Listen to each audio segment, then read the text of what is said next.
Welcome to Michigan and AARP Real Possibilities. If you're in Michigan, then you know a little bit about the impact that Michigan can have on seasonal affectiveness disorder and what it does to your mental wellness. Stay tuned as we talk with Dr. June.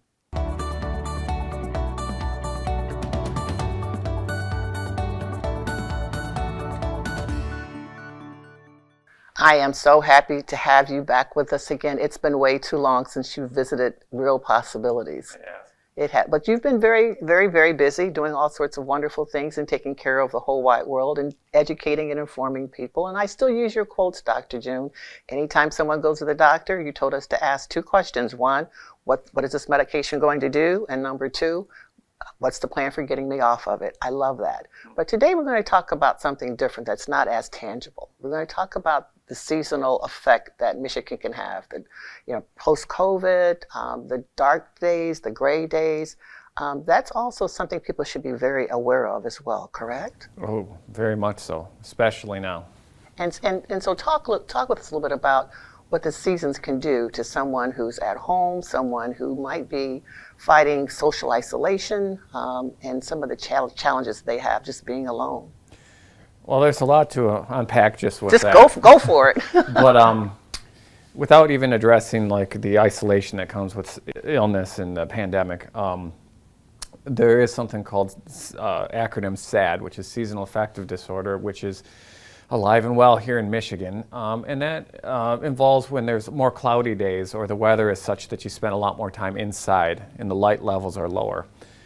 This disorder was kind of fleshed out fairly recently in the history of medicine. And they found out that anyone who is particularly isolated or they're around very dim lights and they're not getting a lot of sunlight, not getting outside, they start to develop physical depression from it. Now add to that people that might be inside and isolated due to worries about the pandemic or depending on the time of year that there's nowhere to go or they don't have interest in hobbies going outside, they're not exercising as much, that can really damage their mental health and well-being. And so I like to talk to my patients about that because often they don't bring it up with their physicians. So I ask them, are you getting exercise? Are you getting outside? What kind of lighting do you use? Do you know what a happy lamp is? Mm-hmm. And these sort of things. And so a happy lamp, I've been doing a little bit of reading about that, and there was something mentioned about that in AARP magazine as well, and the impact that it can have. There really is something called a happy lamp. Right. Talk about that. So they come in a lot of different names. It could be a light panel, a wellness panel, a happy lamp, happy light. There's a lot of different things. You can go online and type that in, and it'll give you a variety. But basically, the idea is it should be somewhat of a full spectrum light. It should be in your off your vision, so you're not staring directly into this. So it's going to be offset, and it's going to illuminate your room and objects around you and yourself. And you're supposed to do that 30 minutes a day, no matter what the weather is outside, while you are inside. By doing that, it's been shown to reduce depression in a variety of people, no matter what their age, and has been very effective. A number of studies have shown that actually something simple as that has been very good for your mental wellness. Your energy levels, your activity levels, and it's just overall for a small investment is a really great idea for most of my patients, at least in Michigan, is to have one of those that they pull out when the skies are dark or they're just not getting outside very much. It's amazing, isn't it, how just a short walk can make such a huge, huge difference in someone's life, that movement. When people are too stationary, what are some of the things that can go wrong? Well, I hate to say something so kitschy, but if you don't use it, you lose it. And the same thing is with our bodies. Often in the summertime when it's nice out or it's sunny and it's nice weather, it's easy to get outside, go for a walk, go around town, go visit the neighbor. But in the wintertime or when it's raining or Michigan weather, sometimes it's just hard to get out. And if you're not getting out, getting that walk, you're not taking your pets for a walk, you're not just going outside and visiting neighbors, it starts to wear on you. And actually, they've shown that people who exercise less are in more pain. And so even simple things like a mile walk or getting on a treadmill would make all the difference. It's difficult for a lot of my patients to just kind of tell them, go buy a treadmill and put it in your house, because a lot of them are, how do I put it in my house? Right. And how do I get this? And, oh, I had a treadmill. I'm hanging my clothes on it. I don't use it for anything. Or I did that great for January onward. but I'm not using it anymore, and it's like it just falls in the wayside. And it really comes down to just putting yourself first. And when you put yourself first, you're going to exercise, you're going to find ways to get out, either to a gym or a treadmill or outside, or and basically just take care of your body, because if you don't, it won't take care of you. That's very well said, extremely well said. And when people who are not prone to be able to go outside on their own, they have to have some assistance, whether it's a visiting nurse, someone coming in, what can they do at home besides the light? They can't use a treadmill. Is it stretching, or is there anything else that they can do that? There is a lot of great books out there, and I'm not going to plug anyone specifically, so I'll give some general ideas. But basically, these are exercises you can do in a chair, in a bed, on your own, that you can do without any equipment. And so sometimes they're called like body weight exercises, but you just type that in as like body weight exercises, or you put in like exercises I can do from home, like into a search engine, and it'll pop up a lot of great material. A lot of times we can talk to our primary cares, and if you're one of my patients, like sometimes we hand out a whole manual that we hand out to our patients that tells them hundreds of exercises they can do, but a lot of primary cares will help guide you in a direction they think is tailored for you. So I can't say specifically to everyone listening what the right thing is, but exercise is the right thing, what to do. Talk to your primary care or your physical therapist, or if you have an expert a physiatrist of some sort that can help you with that, or a personal trainer, or if none of that's available to you, a family member that really knows their stuff, anything to get you active and moving. But it's a good place to start with our primary care. And talk about the impact medication can have on someone. So many times we are, in my opinion, not yours, overprescribed, in medication. They can have a negative impact on your mental well-being as well, cause a little bit of depression. What should people do in terms of whether or not they should be taking or not taking all this medication, and the impact that medication can have on them? Well, it's one of those things. Here's the deal. If there's patients out there that are overprescribed, you're correct. And if you tell me there's patients out there that are underprescribed, you are also correct. That's the whole having a great relationship with your primary care or your specialist, and you go in and you ask, why am I on this med? And have them write it down, or have the physician write it down. And do I need to be on it, or how do I get off of this med? And some of the meds you can't, but some they can say, well, is it working? Well, no, then don't take it. So you have to have your primary care guide you with that and be the leader with that to give you some good advice. Now, as seasons change in Michigan, oftentimes, and we all, if it's not ourselves, we all know someone that says, I feel there's a storm coming in, and their knee starts going bad on them, or all their joints start hurting. This is especially true with people with bad osteoarthritis or autoimmune inflammatory diseases. And that could be a sign that there's barometric changes going on. And it's not really arguable, does that really happen? Of course it does. Sometimes you just exercise, you stretch, you work through it. Sometimes you need to talk to your physician, your specialist about that, and see, do I need something just to get through those flares? And that's appropriate. But as far as kind of what you're saying about medications, am I on the right medication? Should I be taking this? Or am I on the right one for me? Do I need something else because my life is miserable? And physicians aren't God. So they try other meds on you, and they try to tailor it the right thing for you. And sometimes it's great and you feel a lot better and you feel like your life is going the right direction. Sometimes you get frustrated, and that kind of goes into what we were talking about earlier about depression. I'm on all these meds, I feel miserable, and that can lead people down that state of feeling hopeless. Don't do that alone. Talk to your primary care. Talk to your specialist. Talk to your friends, family, loved ones, and neighbors. Don't go onto Google, because it's just going to terrify you and give you bad advice anyway. But it's one of those things that you need to kind of take that back in your hand, and knowing that tomorrow might be a better day and I'm going to work towards it, and someday it will. And so there's no reason to lose hope, because there's always other things we can try. There's alternative therapies. There's non-medication therapies that are out there that can really help people turn around, and physicians are there to help you with that. Right. And I like what you said about taking control of your own life, that you are your biggest advocate, or you should be. Yeah. So you're looking out for everyone else, grandchildren, children, next door neighbor. Look out for yourself and do what's good for you and what's best for you. And make sure you have a plan, right? A plan for every day, how to exercise and how to move and what you're going to be doing. Someone told me that once they retired, the worst part was getting up and not having a purpose. Right. Not having something to do. But if you're taking care of yourself, and you have a plan for yourself, that's at least one thing you can do. And we encourage people also to call someone to reach out, someone that they know, don't know, just to avoid that social isolation by knowing that someone cares for you. What else can people do to take control of their own destiny?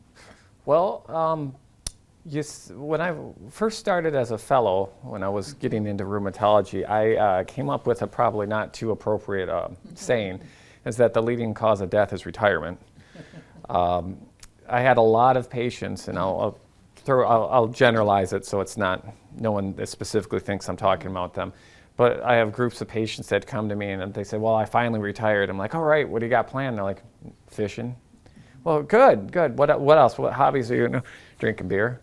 I'm like, it's probably not going to, it's not going to work for you. You need a plan, you need a purpose. And fishing and beer is great, but that's not an everyday thing. You're going to get bored of it. It's not good for you. So then I have other ones that said, man, my life began when I retired. That's when I started getting really busy. And they say, Dr. June, I'm busier than I've ever been before. And these patients tend to do well, they're happier, they're in less pain, and they're constantly active, whether it's with their hobbies, their new groups, with their grandchildren, their great-grandchildren.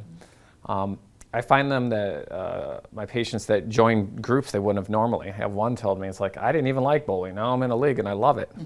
Or a golf league, or a book club, or a church group, or whatever it is, and they get more and more involved. And there's something to be said about that, because those are my patients that have the best mental health right now, and physically they feel better because of it. So I highly recommend that you fill your life with a purpose and you choose to be busy, and by doing so, happiness comes with that.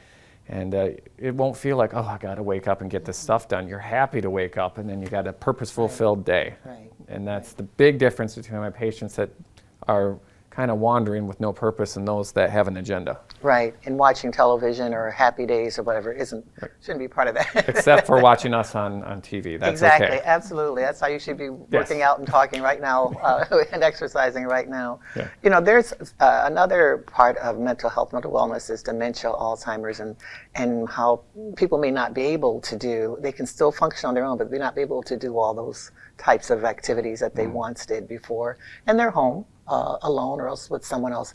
Any advice for them, what they can do? Well, dementia comes in it's a whole rainbow of forms. Generally speaking, if we live long enough, all of us will have some form of dementia, or at least a little bit, and some might claim earlier than others.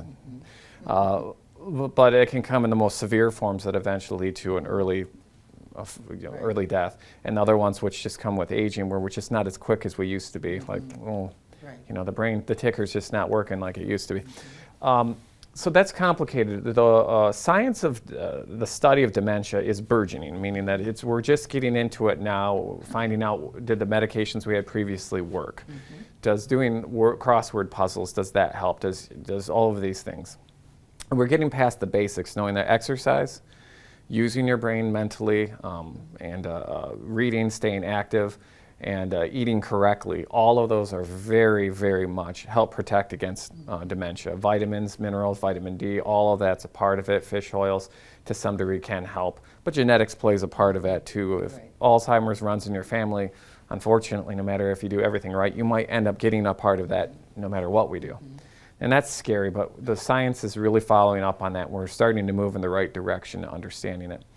Now, one thing that people don't know, and I'd like to put a thought in people's head, is when we get older, we often lose our hearing. And it seems like physicians and audiologists, and to a point neurologists, aren't bringing it up enough with patients, is that once your hearing goes, your chances of dementia skyrocket. Nobody likes wearing hearing aids. I get it. They're annoying. They buzz. You know, the kids give you funny looks and stuff. And I remember my own grandmother, when the kids were over for holidays, she turned those suckers off and she was happy.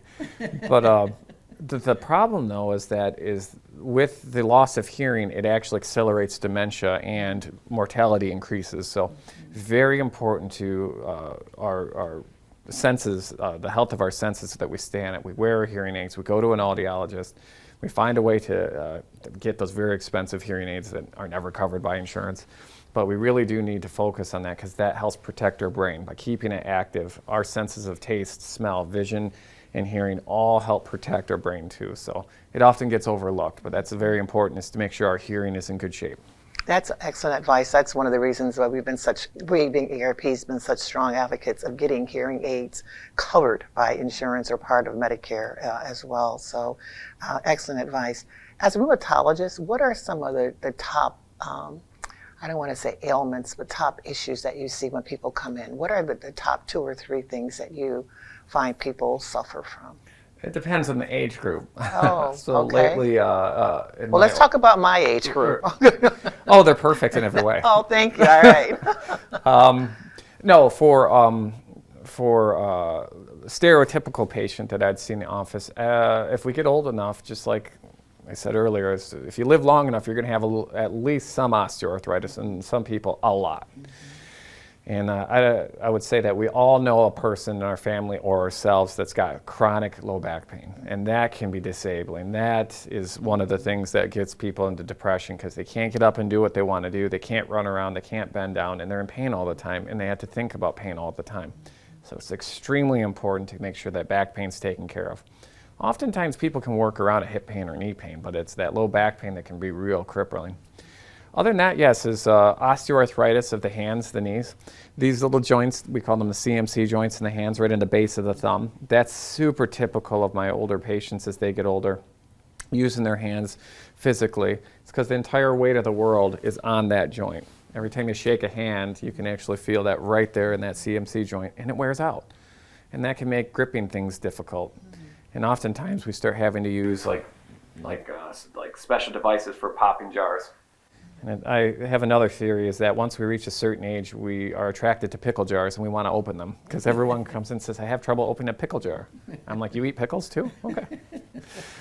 But that's the idea, is that those joints start giving us trouble. And just to know if you have a little bit, if you ever did a push lawnmower that vibrates and you held it for any length of time, when you're done, it will hurt.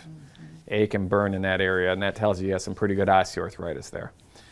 And managing that, it can be done with a rheumatologist, primary care, orthopedic surgeon, specifically hand surgeons. There's a lot of things that can be done for it. How do you know when you should see rheumatologists? Well, generally that's going to be up to your primary care, generally speaking. In Lansing, we're fairly available, but a lot of part of Michigan doesn't have access to rheumatology, so it has to be done through internal medicine, primary care, or even sometimes, unfortunately, orthopedic surgery.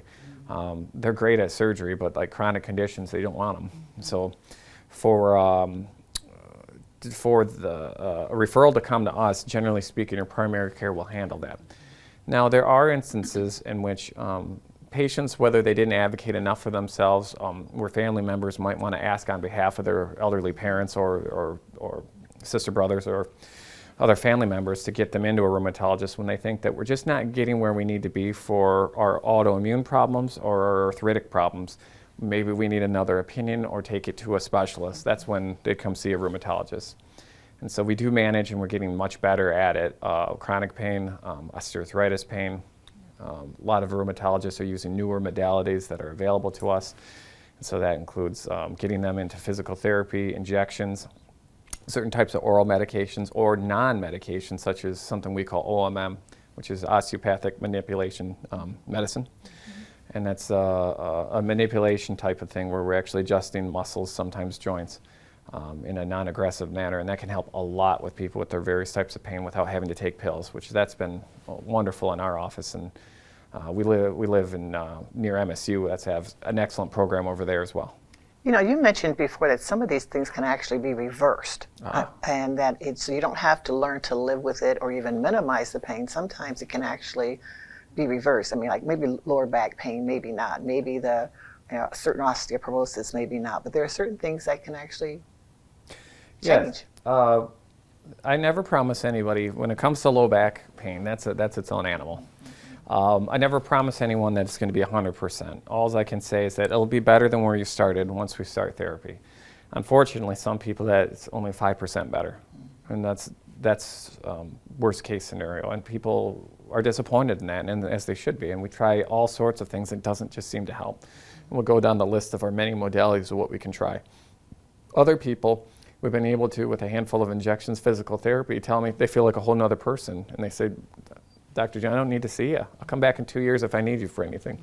So those are the extreme examples. Most people can expect to fall somewhere in the middle of that, better than where they started.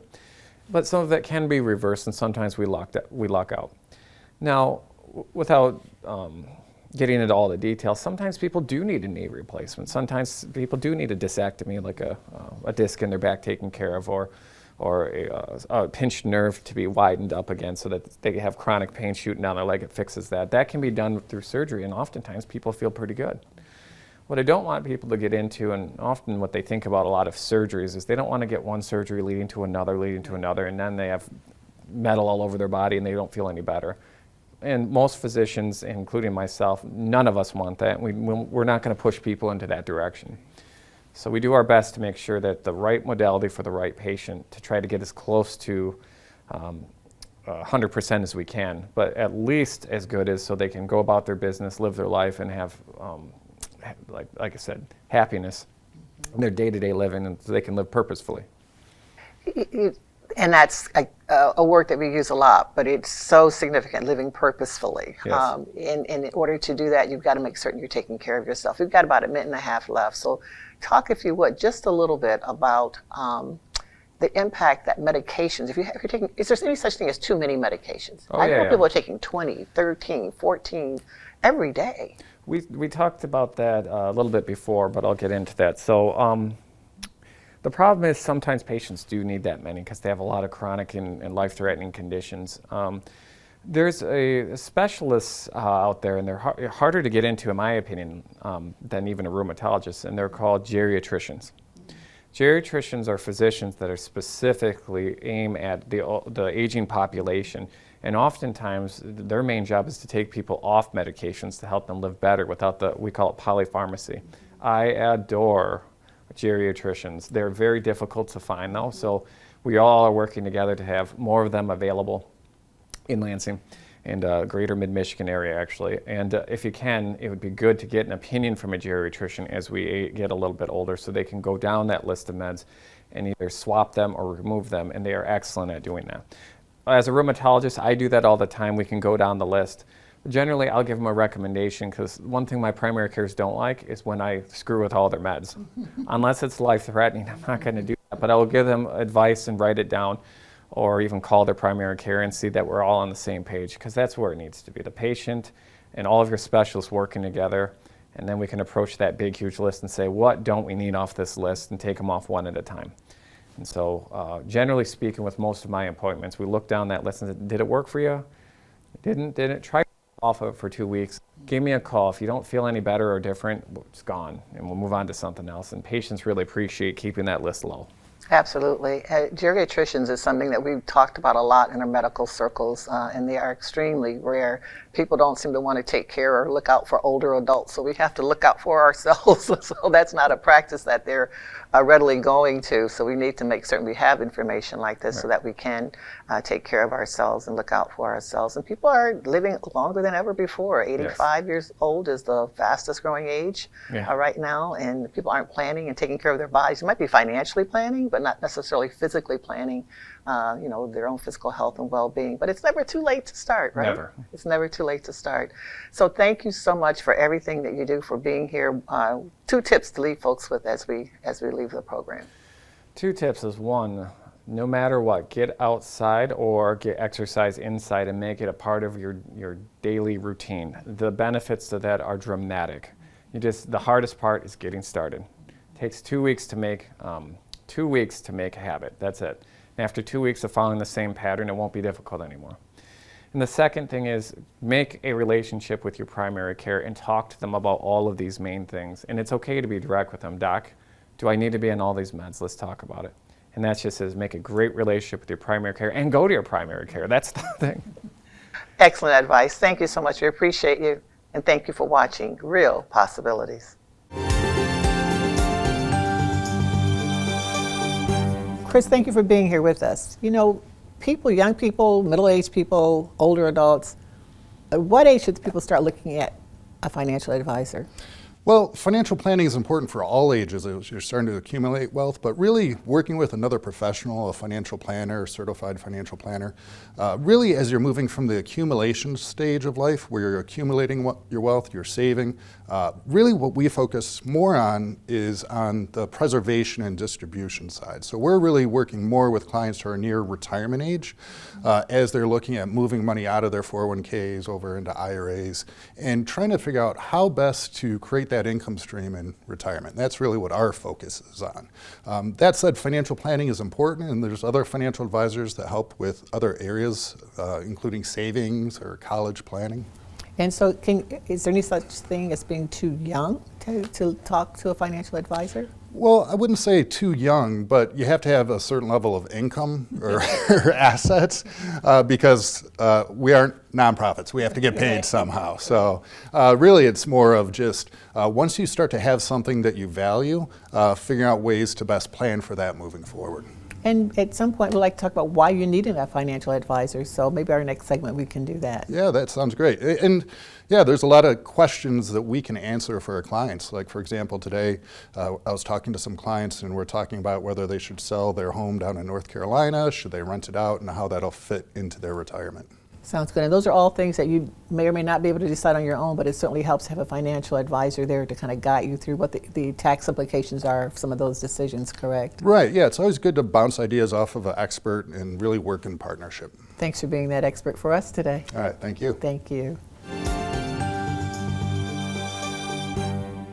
Talking about transportation with CATA. Thank you for being here, Lolo. Appreciate you being here today.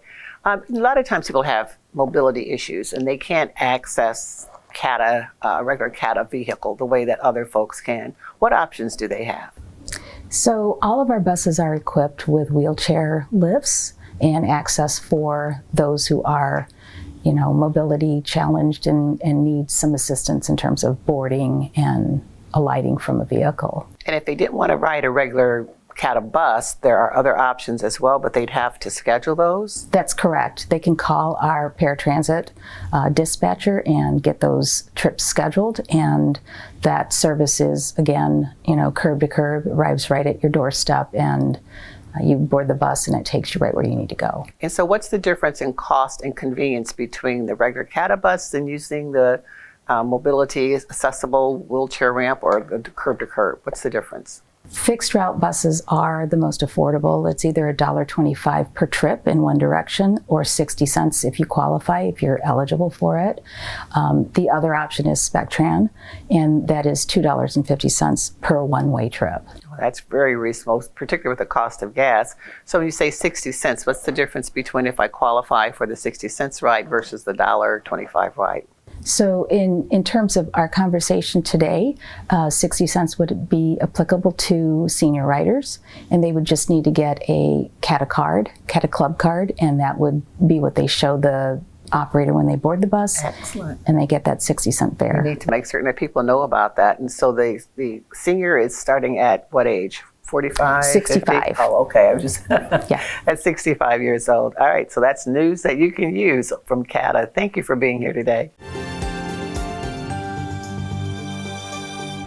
Thank you for watching AARP Real Possibilities. Lots of good information today. Share it with someone. Hopefully it's news that you can use.